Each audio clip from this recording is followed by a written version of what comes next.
Do you have a plan to optimize drawing Social Security for your specific situation? I've got 4 lesser known facts about Social Security. That and more coming up.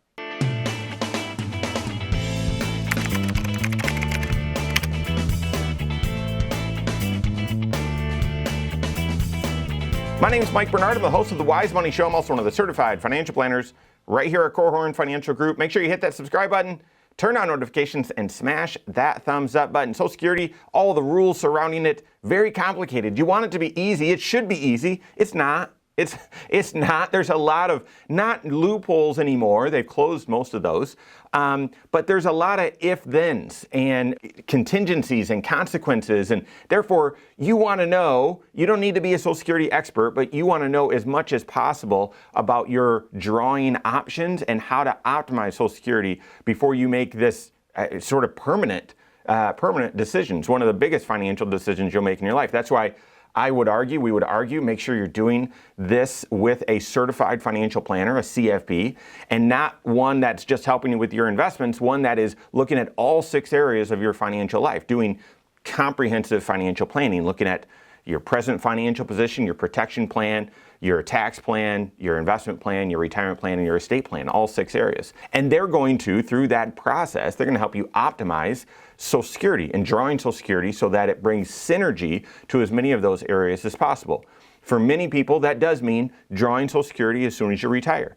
It might mean delaying a little bit or delaying a lot or drawing as early as possible and shifting some of your work depending on your situation. You're going to want to work with your CFP on that. So whether you're thinking Social Security is going to play a huge role in your retirement or not so much, you've been paying into the system from your very first dollar. It is the bedrock foundation for most people's retirement, and you want to make a wise claiming decision.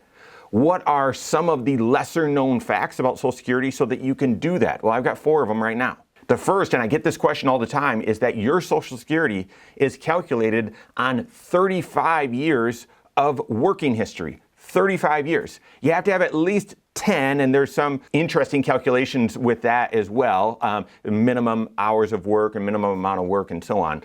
But your Social Security is going to be based on 35 years of work history, of income, okay? And therefore, if you've worked more than 35 years, great, they're going to take the highest 35 years. Therefore, if you're nearing the end of your career and you're thinking, well, I might want to retire at 62, I could draw my Social Security then, but you're earning more at 62 than you were 35 years prior to that. Every year you keep working and earning at those higher levels, your Social Security is going to be calculated on that higher amount and kick off or drop off one of those lower incomes. Therefore, you want to be aware of that. Otherwise, your Social Security is going to be inadvertently, without you knowing, inadvertently reduced.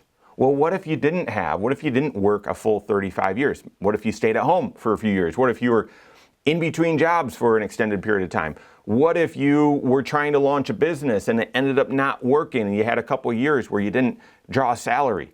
Well, for those, if you didn't have a full 35 years of working history, then those years are zeroed. It's not, well, oh, you only worked for 25 years, we'll base your Social Security on the average on these 25 years. No, it's still based on 35 years. It's just 10 of those would be zero, and it would reduce your Social Security. So be aware of that. All of it is included in when you log into Social Security or SSA.gov, or when you get your statements, and you can see what they're projecting your incomes, what your income will be, Social Security income at 62, at 63, and so on.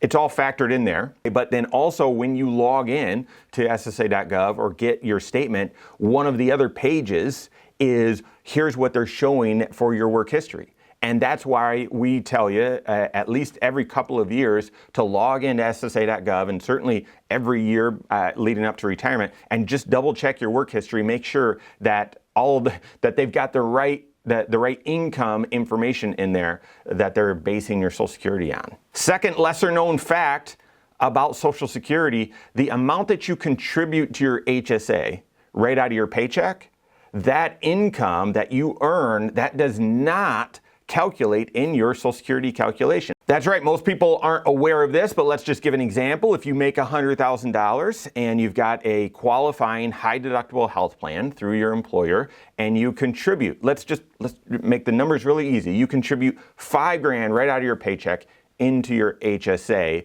then the amount of your earnings that go in your Social Security record that count towards that calculation is not $100,000, even though you made $100,000.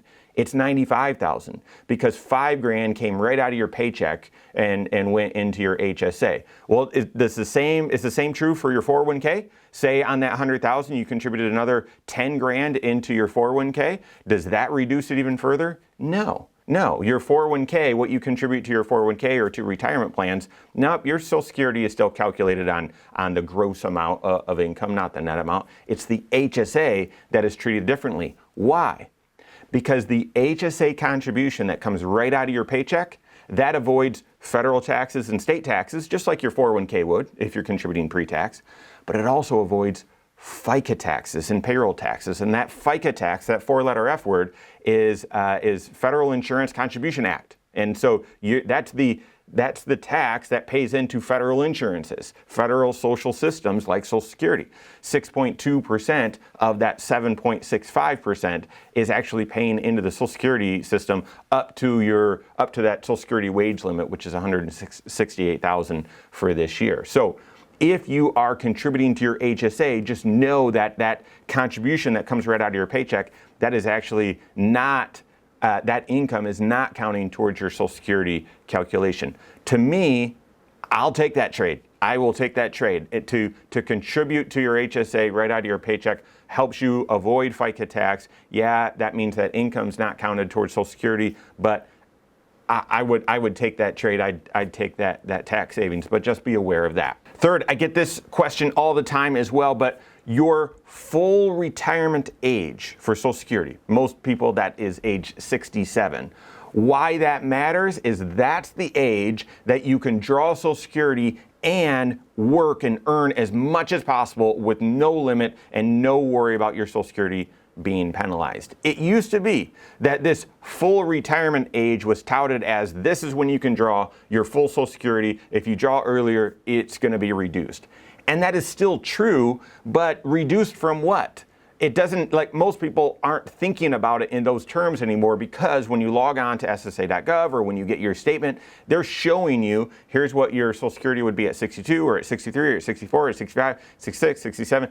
At 67, it's not a magic number. And yes, that is when you'd get your full unreduced Social Security. So therefore, ideally, you're working until age 67, you're going to get a larger Social Security check. That's great. For most people, that's not realistic. For most people, they're looking to retire at 65 or 63 or sooner than that. And therefore, this lure, well, I've got my full retirement age, most people don't think in those terms anymore. And therefore, why is it even important? Who cares? Just scrap the whole idea?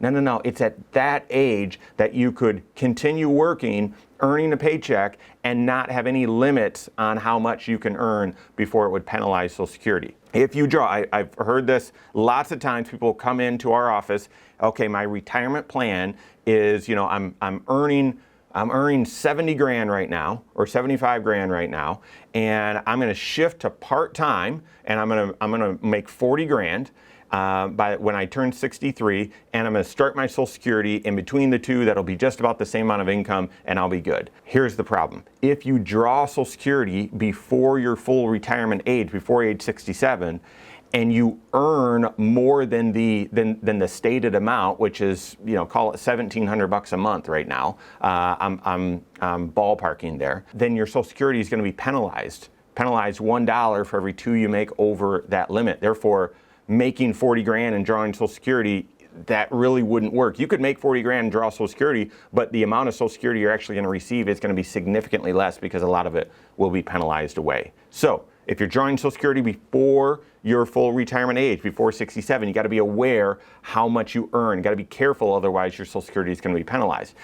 At 67, you can keep working, you can go back to work, you can make as much money as you want, your Social Security will not be penalized. And the fourth lesser known fact about Social Security is how the survivor benefit works, specifically a widow or widower. In that instance, your earliest age to draw Social Security isn't age 62, it's actually 60. It's actually 60. And in that scenario, for a widow or widower who's been married for a certain amount of time, you can actually still file using one of these loopholed or unique claiming strategies that for the most part they got rid of, except for widows and widowers, and that is filing a restricted application where you can say, all right, I want to claim Social Security, but I want to just claim my deceased spouse's Social Security, not my own. And in doing that, these are the complicated rules, but you're not deemed to have drawn yours or your deceased spouse's, whichever one's better. You can actually, when you're a widow or widower, you can actually state, no, I just want to file a restricted application. Ignore my own Social Security. Do not deem me to have filed for my own. I only want to file based on my deceased spouse's Social Security. And you'll collect theirs, and what that means is your own Social Security will continue to grow. Therefore, for many people who are in this tragic situation of having a spouse pass away young, they will do this financial planning with their CFP and do this unique strategy to say, all right, when you're ready to be done working, file for Social Security based on a restricted application on just your deceased spouse's record. You could draw it early, starting as early as age 60, and then your own Social Security will continue to grow until you decide to switch over. Many people will wait until 70. That will allow your own Social Security to grow about 8% every single year, and then you shift over from your deceased spouse's Social Security record onto your own at a much higher level. Be aware that if you are drawing Social Security based off of your deceased spouse, that the income rules still apply. So yes, you can draw at age 60, but be aware if you're working and so on. So if you are looking at survivor benefits, if you've been married and your spouse passed away, work with a certified financial planner so you understand all of those rules as well. Okay, so I hope that helped. Those are 4 lesser known facts about Social Security and how it works. Guys, there's a lot more. I started with this video saying just how complicated Social Security is. Work with a certified financial planner who can look at all of the nuances with Social Security for your own specific situation and help you optimize when you should draw Social Security, make that part of your plan. Work with your CFP on that. If you don't have a CFP on your team, you can contact one on my team. Find us online, Korhorn.com. That's Korhorn with K, wisemoneyshow.com. You can find us there as well, or give us a call, 574-247-5898. All right, there you have it. Go out and take your next wise step in your financial life.